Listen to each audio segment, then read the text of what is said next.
we find ourselves right here on the volcano. And, ooh, this is interesting. I didn't realize this. My civilization, a scored at stake, has an alliance with the humans, the Musical Confederacy. Open up here. No contact. Cobalt. Oh, these are kobolds up here. Oh, look at that. That's so cute. We got Cobalt Hamlet. We have Cobalt Hamlet. Yeah, little Cobalt town. Oh man, that's so cute. It's just a match made in heaven. Additionally, in the south, we'll have a water pumping facility.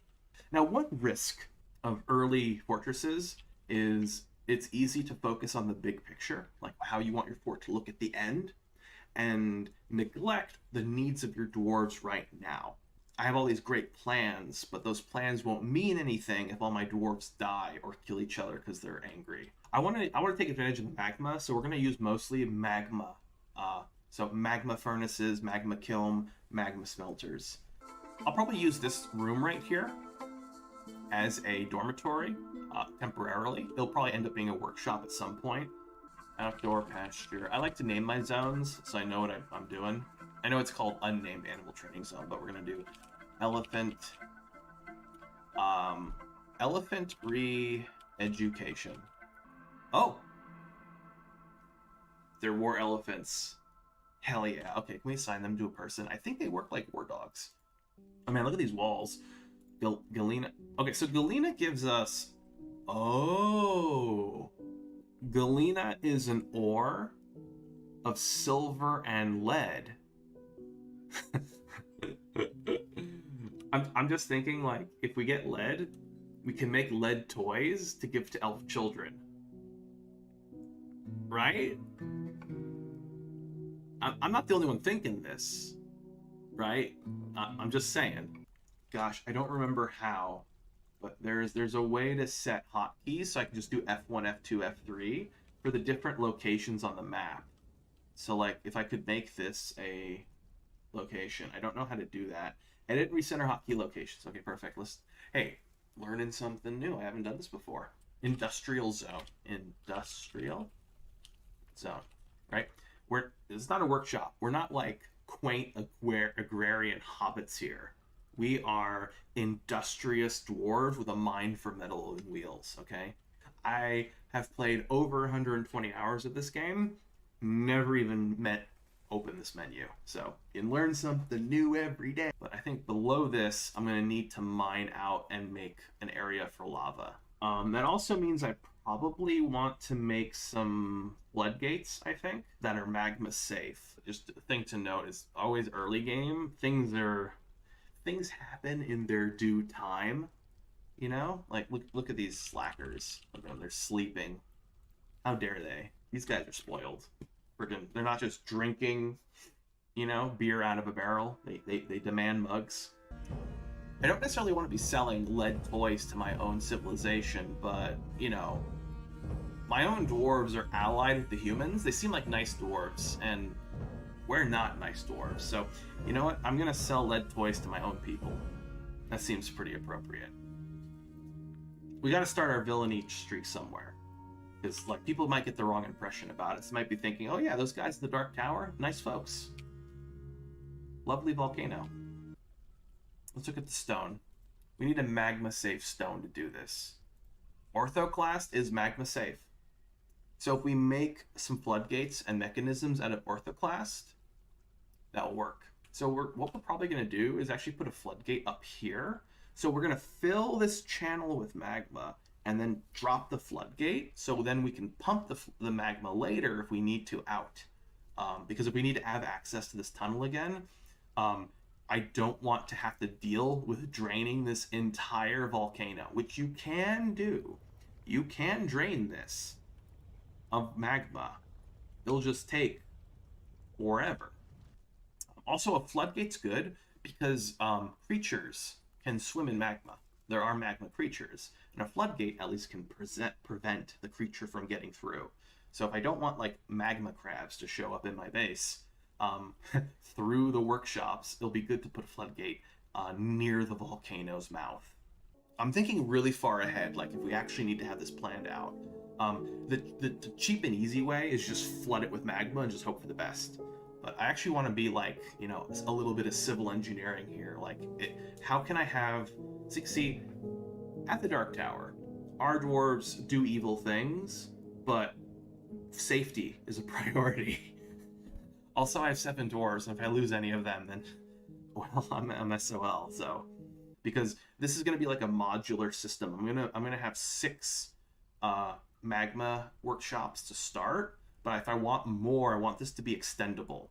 And I want this to be extendable in a way that I can just open a floodgate and safely release magma rather than, you know, oh man, it's chasing it. All right, we're gonna follow this elephant. Come on.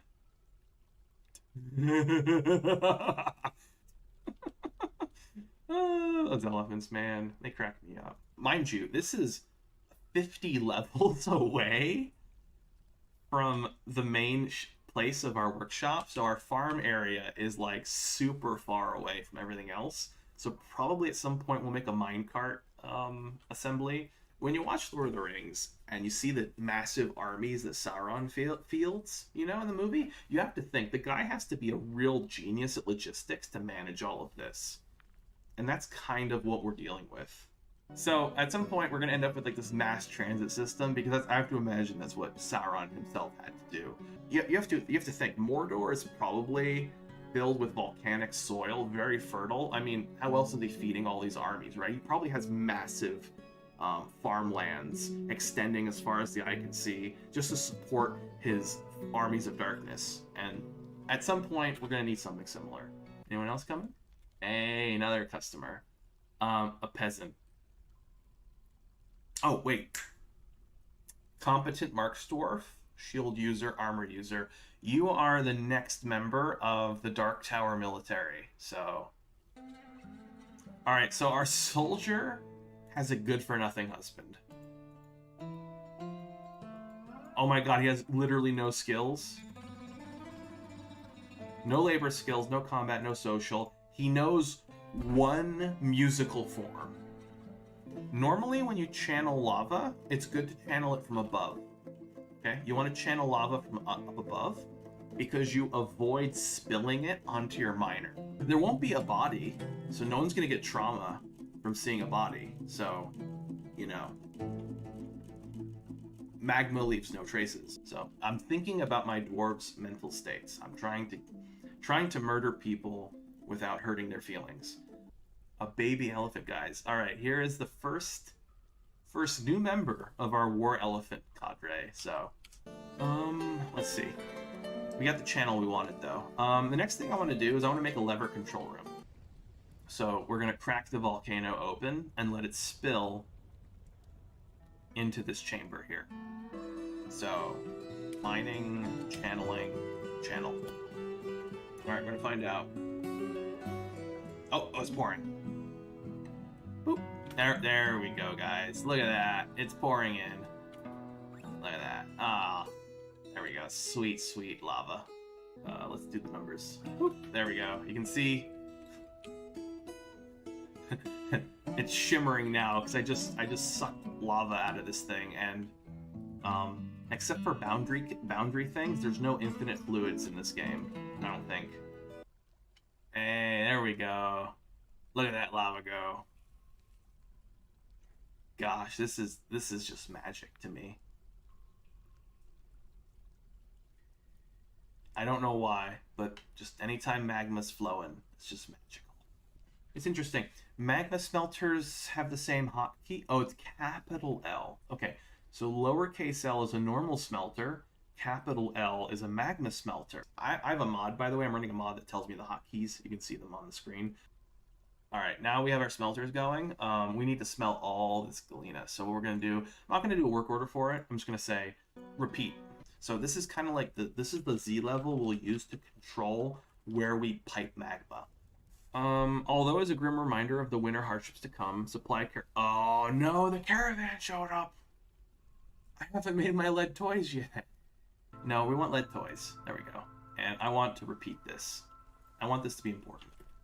This is our one source of iron right now, because I haven't mined anything else. There we go.